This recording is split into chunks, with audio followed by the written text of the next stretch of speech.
Thursday Night Football takes us to Minnesota this week, where the Vikings will host the Tampa Bay Buccaneers.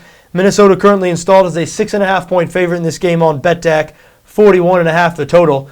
Now, the Vikings have been one of the surprise teams in the league. They're 5-2 through 7 weeks. This is a team that many people were projecting to finish last in the NFC North heading into this year. They've looked like a legitimate contender, though. They're doing it the old-fashioned way, defense and the running game. Adrian Peterson came back a lot sooner than many people expected. A lot of people thought he'd miss a lot of this season after that devastating knee injury he suffered last year. Not only was he back for week 1, but he's been very effective, and he's coming off his best performance of the year last week against Arizona, facing a Tampa Bay run defense that has been very, very good. Tampa Bay third in the league right now against the run. If you're going to beat this Buccaneers team, you got to beat them with a passing game. Tampa Bay does not have a good secondary.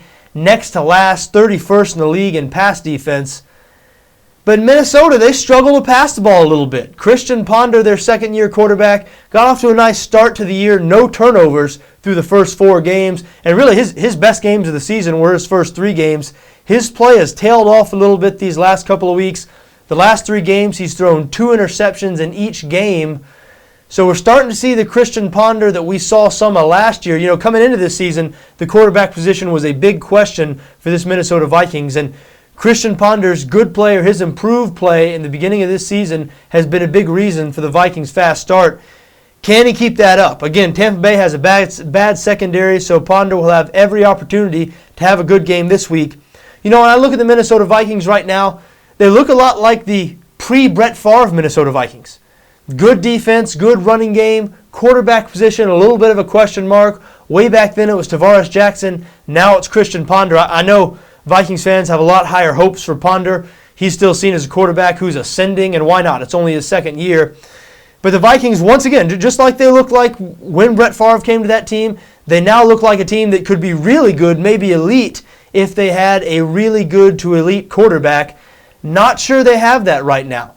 Will they be able to cover this 6.5-point number against the Tampa Bay Bucs? I'll tell you what, Tampa Bay is better than their record would indicate.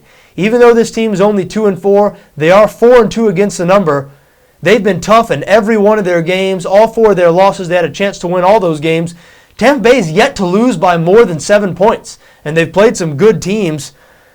So this feels like a lot of points in this situation to me. I know Minnesota's 5-2. I know the last time they were in a similar situation to this, meaning playing at home against a losing team, that was 3 weeks ago against the Tennessee Titans, and the Vikings routed the Titans in that game. So maybe I'm just not giving the Vikings enough credit in this situation, but remember, they haven't been a great home team to back here recently. They've only covered twice in their last 8 home games.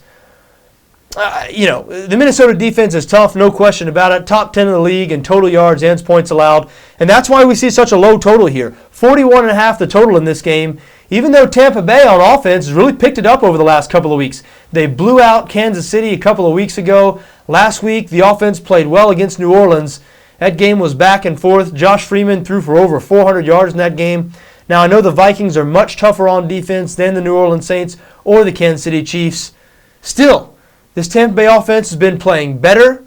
Tampa Bay has a good run defense, and the running game is really the Minnesota Vikings' strength. So the Vikings are going to have to be forced to win with their weakness on offense, and that is the passing game. Vikings 27th in the league right now in pass yards per game, and we mentioned Ponder's 6 interceptions over the last 3 games. So all in all, I mean, Tampa is 5-0 against the number in the last 5 meetings between these two teams. You know, right now I lean towards Tampa and the points in this situation. Again, I know I might be selling the Vikings a little short here, but I really like what Greg Schiano has done with this Tampa Bay team. They've really turned it around from last year. Last year, this was a team that failed to cover in 9 of their final 10 games. They appeared to quit on then-coach Raheem Morris. And this year, even when times have been tough for Tampa, they've lost some tough games. They've really seemed like a resilient, tough team. They've kept on fighting. They've kept all their games close. And I expect this game this week to be another close game. I think it'll be very similar to last week's Minnesota-Arizona game. Now, the Vikings did win that one by 7, and obviously that would be good enough for a half-point cover here. But right now, 6.5 points, that seems like a lot in this situation. I lean towards Tampa and the points here.